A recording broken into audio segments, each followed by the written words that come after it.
Welcome to Adhira Chemistry classes. Hello friends, Adhira chemistry class में आपका स्वागत है। जो लेसन मैंने शुरू किया था वह लेसन है NCERT 01 का यूनिट सेकेंड है। उस लेसन का नाम है एटॉमिक स्ट्रक्चर। आज का जो हमारा वीडियो होगा वह एटॉमिक स्ट्रक्चर के एटॉमिक मॉडल पे होगा। इसके पहले एक मॉडल हमारा आ चुका है जिसका नाम है थॉमसन एटॉमिक मॉडल। तो थॉमसन एटॉमिक मॉडल जो था वह थॉमसन ने क्या किया था, 1904 में अपनी बात बताई थी।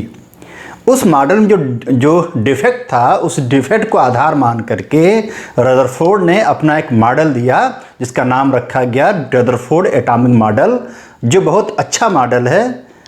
इस मॉडल के आधार पे फिर बोर मॉडल आता है, बोर के आधार पे समरफील्ड मॉडल आता है। तो जो आज का हमारा वीडियो होगा हम फोकस करेंगे रदरफोर्ड एटॉमिक मॉडल। आप जानते हैं जो रदरफोर्ड हैं बहुत बड़े वैज्ञानिक हैं। इन्होंने प्रोटॉन की भी खोज की, उन्होंने न्यूक्लियस की भी खोज की, और उन्होंने क्या किया था, एटम के ढांचे के बारे में बात करने के लिए, एटम कैसा होता है, एटम का क्या आकार होता है, उसके बारे में समझाने के लिए एक अपनी हाइपोथेसिस दी, एक पोस्टुलेट्स दिया जिसका नाम रखा गया रदरफोर्ड एटॉमिक मॉडल, जिसको कहते हैं राम। इसके पहले आया था डाम टाम। डाम का मतलब था डाल्टन एटॉमिक मॉडल, टाम का मतलब था थॉमसन एटॉमिक मॉडल, और राम का मतलब है रदरफोर्ड एटॉमिक मॉडल। तो आज हम फोकस करेंगे बच्चों रदरफोर्ड एटॉमिक मॉडल पर। यह मॉडल कुछ मायनों में बहुत इंपॉर्टेंट है। यही मॉडल जो है यही बैकबोन है और सारे मॉडलों का। तो जो बोर ने क्या किया था, रदरफोर्ड के जो मॉडल था उसी में संशोधन करके अपना अलग पोस्टुलेट दिया था। तो बोर को समझने के लिए इस मॉडल को जानना बड़ा अनिवार्य है। तो हम फोकस करने जा रहे हैं रदरफोर्ड एटॉमिक मॉडल। तो आप रेडी हो जाइए कॉपी पेन ले करके। Rutherford atomic model, Rutherford atomic model, Rutherford atomic model, Rutherford का परमाणुवाद। अब इन्होंने क्या किया था, अपना मॉडल दिया था 1911 में। तो आप जानते हैं इन्होंने क्या किया था, जब मेटल की जो सोने की पन्नी होती थी, जो thin film of gold file होती थी, उसके ऊपर जब इन्होंने अल्फ़ा कणों की बमबारी कराई, तो अल्फ़ा कणों की बमबारी के बाद जो उन्होंने ऑब्जर्वेशन किया, जो ऑब्ज़र्व किया, उसके आधार पे उन्होंने कुछ बातें बताई। इन्होंने कहा कि जो एटम होता है उसका अधिकांश हिस्सा खोखला होता है, एम्प्टी स्पेस होता है। एटम के बीच में एक ऐसा सेंटर है जो पॉजिटिव चार्ज होता है, और वह सेंटर बहुत हार्ड होता है, रिजिड होता है, डेंस होता है। उस सेंटर का नाम इन्होंने रखा न्यूक्लियस। इनको न्यूट्रॉन के बारे में जानकारी नहीं थी। इन्होंने न्यूक्लियस की खोज किया। तो इन्होंने क्या किया, 1911 में अल्फ़ा जो एक्सपेरिमेंट था, अल्फ़ा डिफ्रैक्शन एक्सपेरिमेंट था, उस आधार पे उन्होंने क्या किया, रदरफोर्ड ने अपना एटॉमिक मॉडल दिया है। तो अब हम बताने जा रहे हैं इस मॉडल में क्या क्या मेन बातें हैं। तो अकॉर्डिंग टू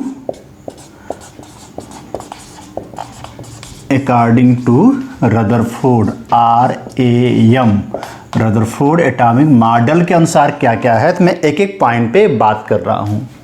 नंबर 1 पॉइंट, इन्होंने कहा था जो एटम है वह सोलर सिस्टम जैसा है, वह सौर मंडल जैसा है। जैसे सोलर सिस्टम में, हमारे सौर मंडल में, दुनिया में सन के चारों तरफ अलग अलग ऑर्बिट में सारे प्लैनेट घूमते रहते हैं। हमारी पृथ्वी, बुध, मंगल, शुक्र, शनि घूमता रहता है। ऐसे एटम भी सोलर सिस्टम जैसा होता है। एटम के बीच में सेंटर है, वह सेंटर सूरज है, और उसके आगे पीछे अलग अलग ऑर्बिट में, अलग अलग कक्षाओं में इलेक्ट्रॉन घूमते रहते हैं। तो इनका जो सबसे पहला पॉइंट है कि इस मॉडल को सोलर सिस्टम मॉडल कहते हैं, सौर मंडल का भी मॉडल कहा जाता है। दूसरा पॉइंट, इनके हिसाब से एटम जो है बहुत छोटा, बहुत माइन्यूट, इलेक्ट्रिकली न्यूट्रल पार्टिकल है। छोटा इलेक्ट्रिकली न्यूट्रल पार्टिकल है।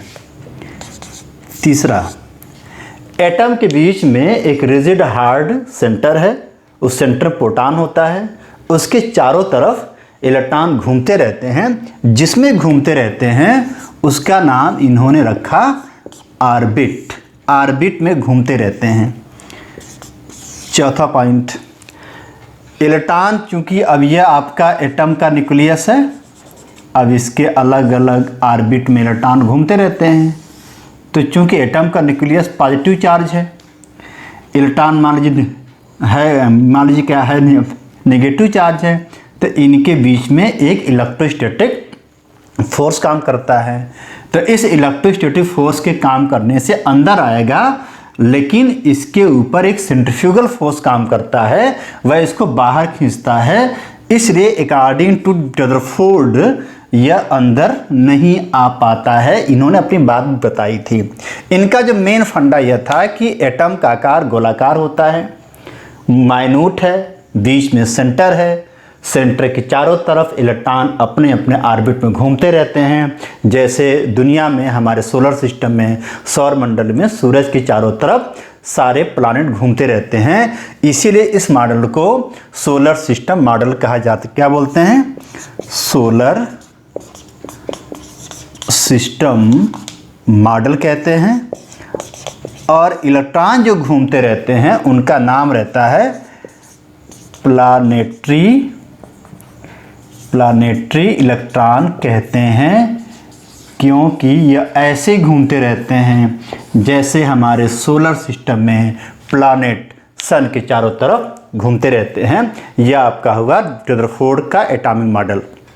इस मॉडल का बस एक पॉइंट आपको जानना है, एटम गोलाकार है, स्फेरिकल है, बहुत माइन्यूट है, बीच में सेंटर है जो रिजिड है, हार्ड है, डेंस है, पॉजिटिव चार्ज है, उसका नाम न्यूक्लियस है। और न्यूक्लियस के अराउंड जो होते हैं इलेक्ट्रॉन वैसे घूमते रहते हैं जैसे हमारे सोलर सिस्टम में सारे प्लैनेट घूमते रहते हैं सूरज के चारों तरफ।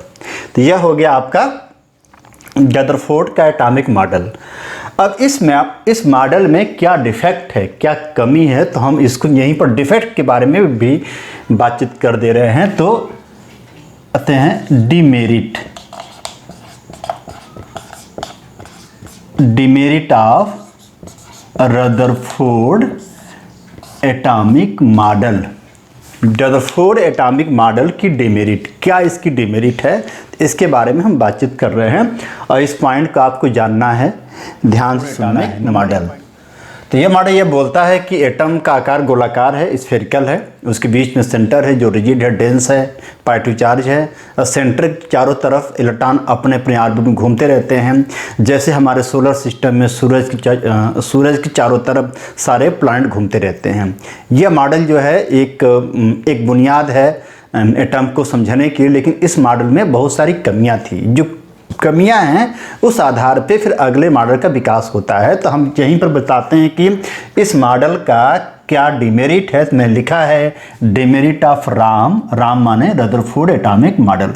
नंबर 1 डिमेरिट है, यह मॉडल यह बताता है कि इलेक्ट्रॉन ऑर्बिट में घूमते रहते हैं, एक कक्षा में घूमते रहते हैं। यह मॉडल यह नहीं बताता है कि ऑर्बिट में कैसे घूमते रहते हैं, उनकी क्या वेलोसिटी, उनकी क्या पोजीशन है, इस बारे में यह मॉडल बातचीत नहीं करता है। दूसरा पॉइंट क्या है? दूसरा पॉइंट जो सबसे मेन पॉइंट है, इस बात को आपको फोकस करना है, इसके लिए थोड़ा सा जानना पड़ेगा फिजिक्स।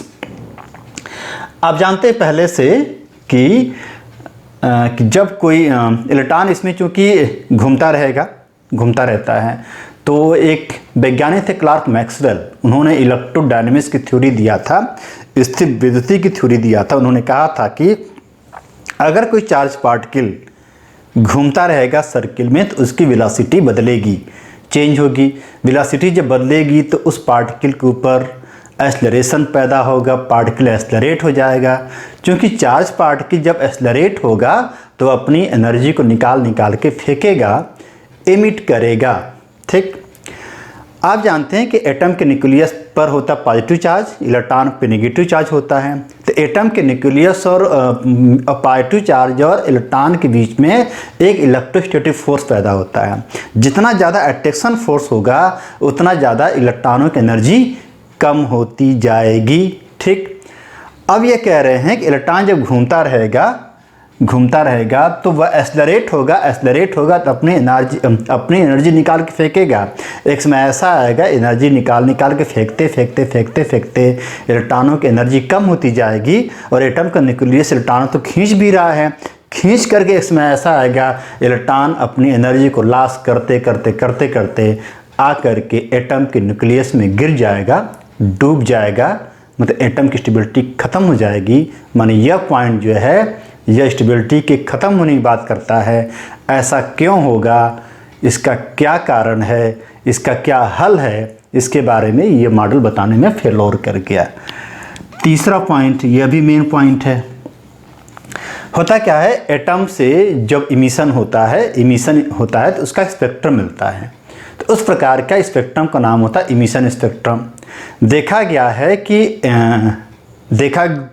इनके हिसाब से एनर्जी चूँकि लगातार कंटिन्यूस निकल रही है तो इमिशन स्पेक्ट्रम भी कंटिन्यूस मिलेगा, लेकिन ऐसा कुछ नहीं होता है। एटम का जो स्पेक्ट्रम होता है वो फाइन होता है, अलग अलग खंड में टूटा रहता है, फिंगरप्रिंट जैसा रहता है, डिसकंटिन्यूअस होता है।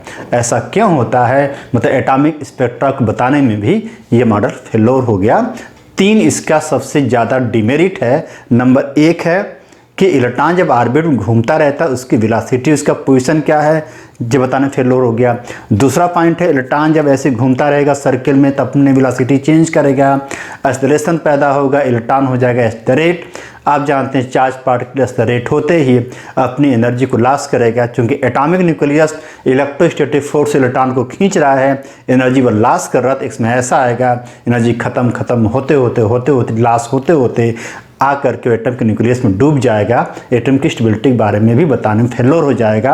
और थर्ड पॉइंट क्या था कि यह मॉडल एटम का जो एटॉमिक स्पेक्ट्रा जो फाइन स्पेक्ट्रम होता है, पार्ट में रहता है, खंड में रहता है, डिसकंटिन्यूअस इमिशन स्पेक्ट्रम प्राप्त होता है।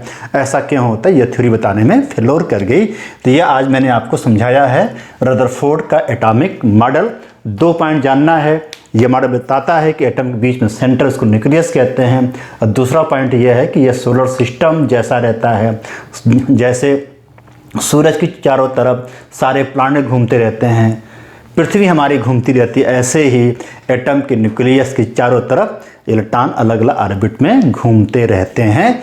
तो यह आपका होगा रदरफोर्ड के एटॉमिक मॉडल। इस पे सवाल पूछे जाते हैं और इसकी डिमेरिट को जानकर ही बोर का एटॉमिक मॉडल आया है। तो बोर को जानने के लिए जानना अनिवार्य है। तो अगर अभी तक आपने अधीरा केमिस्ट्री क्लासेस को सब्सक्राइब नहीं किया है तो प्लीज़ सब्सक्राइब कीजिए, तो आपको वीडियो मिलेगा। अगला जो हमारा वीडियो होगा वो बोर का एटॉमिक मॉडल होगा। अब बोर के एटॉमिक मॉडल को समझाने के पहले हम बताएंगे मैक्स प्लैंक की क्वांटम थियरी। तब तक के लिए बहुत बहुत धन्यवाद बच्चों।